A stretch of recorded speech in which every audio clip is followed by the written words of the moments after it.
Hello, welcome to the channel. Let's talk about how audits can be very useful tool in business. And I want to talk about it because I find audits as one of the most awesome tools, and we really have problems in organization that could be solved by audit. And what I mean by problems is that imagine your executive and managers telling you that they are right when in fact they are wrong.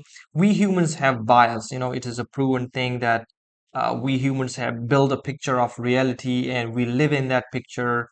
And most people actually are not right. That's why we have fewer people who succeed. And it's one of the reasons we have audit here. So what audit is doing is that it is independently assessing whether or not something is actually working as intended.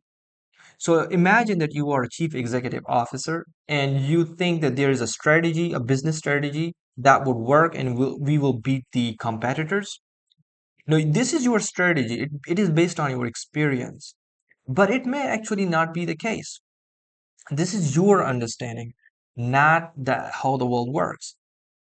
So how audit does is that you have a qualified person in this area who have done a lot of these things.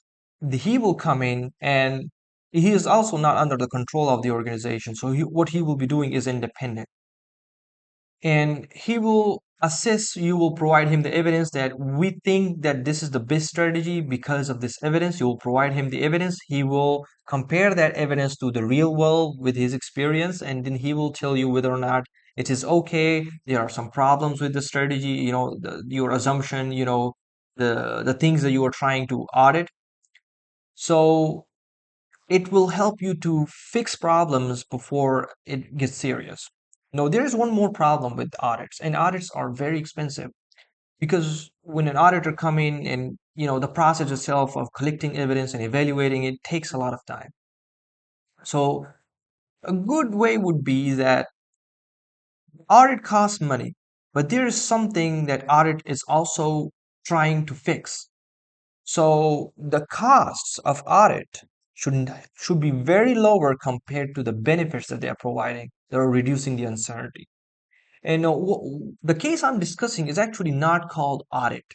Mostly we see that McKinsey, people go to McKinsey's and they tell them that we have to fix something. And these most of the organization do this when they have money is because they know that McKinsey have done similar things for other competitors. So they know what is right and what is wrong, and the organization will benefit from that benchmark. And so it is actually kind of an audit because McKinsey is so good. They have done many other things. They know what would be good. They can do an independent assessment and they're being paid well for it.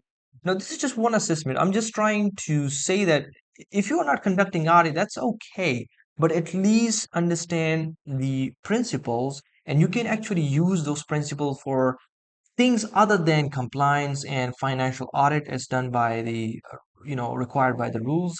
You can use those principles in your life and your organization and make things better, because remember, what you think do not necessarily represent the truth of what actually happens in the real world, and audit fixes that problem. That's it for now. Thank you very much. I hope you find it useful.